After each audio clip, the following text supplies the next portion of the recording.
నమస్తే, welcome to frankly with Telakapalli. సమకాలీన రాజకీయ అంశాలు, లేటెస్ట్ పొలిటికల్ అప్డేట్స్ అందించడానికి మనతో పాటుగా సీనియర్ సంపాదకులు తెలకపల్లి రవి గారు సిద్ధంగా. రవి గారు నమస్తే సార్. నమస్తే వర్మ సార్, హోదా ఇవ్వకుండా వస్తా జగన్మోహన్ రెడ్డి గారు కొత్త లాజిక్ని ఎలా చూడాలి? కొత్త లాజిక్ అంటే నిన్న ఆయన తన వాళ్ళతో కూర్చున్నారు. ఆ సమయంలో నేను ప్రతిపక్ష హోదా కోసం రావడం లేదని చెప్తున్నారు. కాదు, నేను హోదా ఇవ్వకపోయినా వస్తాను, కానీ సమయం ఇస్తారా? హోదా ఇవ్వకపోయినా పర్లేదు, సమయం ఇస్తారా? ప్రజా సమస్యలు లేవనెత్తాలంటే సమయం కావాలి కదా. మిగిలిన ఎమ్మెల్యేలతో పాటు మాకు 2 నిమిషాలు ఇస్తానంటే నాకు ఎలా సరిపోతుంది? ఇప్పుడు మేము మీడియాతో ఇప్పటి గంట సేపు మాట్లాడాను, ఇంత సమస్య ఎలా చెప్తానని. సో ఇప్పుడు హోదా అన్నది వస్తుందా లేదా అది ఒక చర్చ. అది రాదు, వస్తూ ఇవ్వాలంటే ఇవ్వచ్చు, లేకపోతే లేదు. కానీ దానికి హక్కుగా ఆడే అవకాశం లేదు. రెండోది, హోదా ఇవ్వలేదు కాబట్టి నేను రాను అనే అవకాశం కూడా ఎవరికి లేదు. కానీ అదే సమయంలో ప్రజాస్వామ్యంలో పట్టు విడుపులు ఉండాల్సినటువంటి అవసరం అయితే ఒకటి ఉంది. వైసీపీ ముఖ్యంగా జగన్మోహన్ రెడ్డి రాకపోవడం అన్నదాన్ని ఎక్కువ మంది కాదు, ఎవరు హర్షించడం లేదు. తప్పకుండా సభకు రావాలని చెప్తున్నారు. కానీ అదే సమయంలో నాకు సమయం ఇవ్వరు కాబట్టి నేను వెళ్ళనని ఆయన చెప్పినప్పుడు, రండి అని పిలుస్తున్నటువంటి స్పీకర్, డిప్యూటీ స్పీకరు సమయం ఇస్తాము, మీకు ఆ సమస్య ఏమి ఉండదు, అందరం కలిసి చర్చించుకుందాం అనే పద్ధతిలో మాట్లాడితే బాగానే ఉంటుంది. కానీ అది కూడా జరగడం లేదు ఇక్కడ. రెండోది, మొదటిదేమో అది కేవలం ప్రజలు ఇవ్వనప్పుడు మేము ఎలా ఇస్తాము, ముఖ్యమంత్రిని ప్రజలు ఇచ్చారు కానీ నాకు వచ్చిందని చంద్రబాబు అడగడంలో అర్థం ఉంది. కానీ సమయం అన్నప్పుడు మటుకు చాలా జాగ్రత్తగా స్పీకర్ అయ్యన్న పాత్రుడు లేకపోతే వాళ్ళు మాట్లాడింది గమనిస్తే మటుకు మీకు లెక్క ప్రకారం ఎంత సమయం వస్తుందో అంత సమయం ఇస్తాము అని తప్ప, ప్రతిపక్షంగా మీరు వచ్చి చర్చలో పాల్గొని సమస్యలను ఏమైతే బాగుంటుంది, దానికి సమయం అనేది అడ్డంకి కాదు అన్న పద్ధతిలో అయితే మాట్లాడటం లేదు. మరి ఇప్పుడు ball is in speakers court. నేను ఈ మాట మొదటిసారిగా చెప్తున్నాను. నేను ఇది వెళ్ళాలి అని చెప్పేవాడిని, ఇప్పటికి కూడా అదే చెప్తాను. వెళ్ళకపోవడం, సమయం ఇవ్వకపోయినా వెళ్ళండి. ఎవరైనా, అప్పుడు చంద్రబాబు అయినా, ఇప్పుడు అది కూడా అతను అంటున్నాడు. జగన్ ఏమని, చంద్రబాబు కూడా 2 ఏళ్ళు రాలేదు కదా, మరి అప్పుడు ఎవరు ఈ స్థాయిలో ఏం సలహాలు ఇవ్వలేదు కదంటే, ఆయన కోరిక, ఆయన నిరసన సరైందని భావించేవాళ్ళు కొంతమంది, ఆయన సభకు వచ్చి ఉండాలనేది అప్పుడు కూడా చెప్పింది. మిగిలిన లెజిస్లేచర్ పార్టీ వెళ్ళాలా వద్దా, 1-2 సార్లు వెళ్ళారు, ఎక్కువ సార్లు వాళ్ళు కూడా వెళ్ళలేదు. కాబట్టి ఈ సమయంలో రావాలని కోరుతున్నటువంటి ప్రభుత్వం కూడా సమయం సమస్య కాదనే ఓ జెస్చర్ ఇస్తే మటుకు అది చాలా ఉపయోగంగా ఉంటుంది. అది రాష్ట్రానికి మంచిదవుతుంది. ఎందుకంటే ప్రతి నాయకుడు లేకుండా నాయకుడు ఎంత నటించినా కానీ అదేం రక్తి కట్టదు. ఎందుకు ఎన్టీఆర్కు రాజనాల, ఎస్వి రంగారావు లాంటి వాళ్ళు అటు ఉన్నప్పుడే అది పండింది. కానీ ఇక్కడ అది జరగడం లేదు.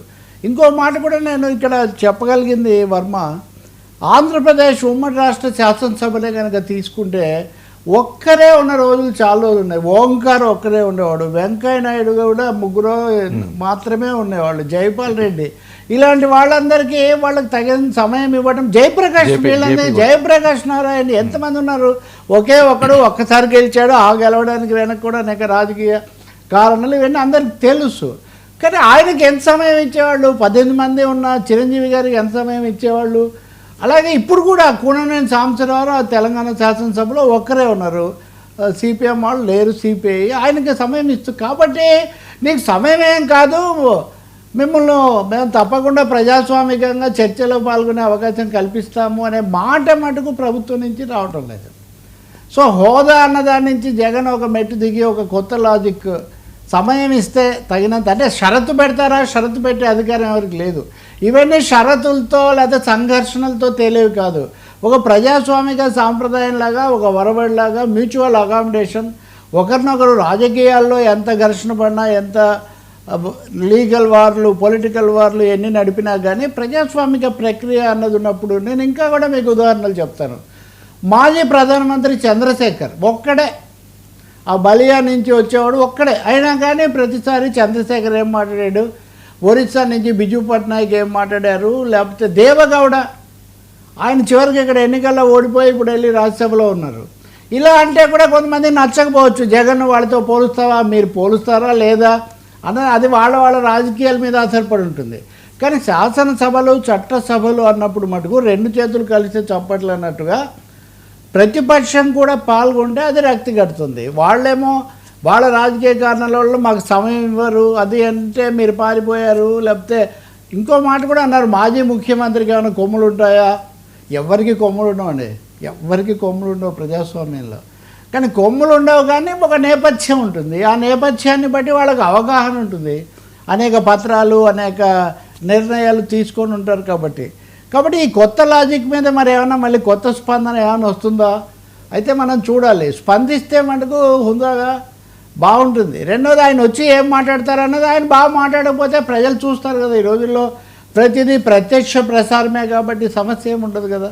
కాబట్టి అనుకుంటాను జగన్ ఒక వ్యూహాత్మకమైనటువంటి మాట నిన్న ఆయన అన్నట్టుగా ఉన్నారు. ఇంకొకటి, చంద్రబాబు నాయుడిని ఉండగా అంటే సభ్యత్వం ఇంతమంది సభ్యులు ఉంటే తప్ప మీకు హోదా రాదు అంటున్నారు అని చంద్రబాబును మీరు పీకేస్తా ఉన్నారు కదా, ఓ నలుగురిని తిప్పేస్తే మీ హోదానే పోతుంది అన్నారు కదా అనే ఒక విమర్శ కూడా జగన్ మీద ఉంది. ఆయన నిన్న మాట్లాడుతూ కొంతమంది అలా అన్నా కానీ నేను వినలేదు, ఒక నలుగురిని తీసేస్తే హోదా పోయేది అని అన్నారు కొంతమంది. కాదు, ప్రతిపక్షం ఉండాలి, మాట్లాడాలని నేను కోరుకున్నానని అప్పుడైతే అలా చెప్పినట్టు గుర్తులేదు, కానీ మొత్తానికి కోరుకున్నాను నేను అంటున్నారు.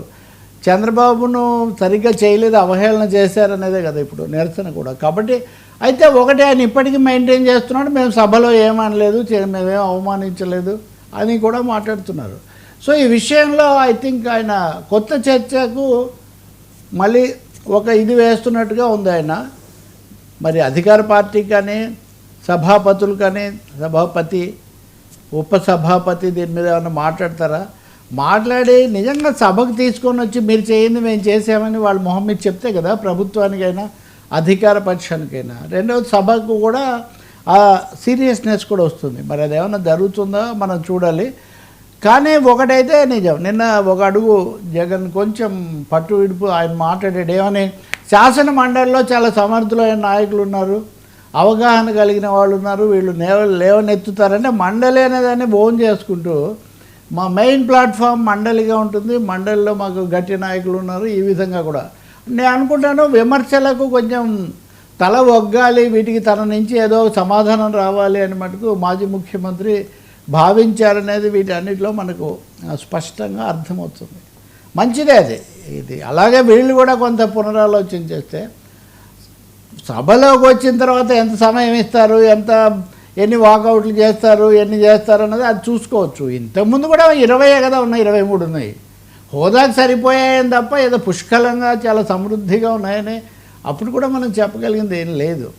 జనసేనకు ఉండేది, ఉదాహరణకు 2019 ఎన్నికల్లో జనసేన ఓడిపోయినప్పటికీ ఒక రిప్రజెంటేషన్ రాపాక వరప్రసాద్కి వచ్చింది. ఆయన కూడా పార్టీ మారాడు, కానీ తర్వాత ఇప్పుడు మళ్ళీ మారుతాడు అంటున్నారు. ఏం జరుగుతుందో రిప్రజెంటేషన్ ఉండేది. కాబట్టి 11 అన్నది మోర్ దాన్ రిప్రజెంటేషన్. దాన్ని మరి ఏమన్నా ఈ కొత్త లాజిక్ అనేది ఏమన్నా కొత్త మ్యాజిక్ ఏమైనా చేస్తుందా, లేకపోతే ఇంకొంచెం తీవ్రంగా దాడి జరగడానికి దారి తీస్తుందా అనేది అయితే మనం చూడాలి. ఈరోజు శాసనసభ ఆ తీరుతెన్నులు చూస్తే కూడా ప్రతిపక్షం ఇంకొకటి కూడా ఆయన ఆరోపణ చేశాడు, ఇది కూడా మాట్లాడుకోదగిందే, డబుల్ యాక్షన్ చేస్తున్నారు అని.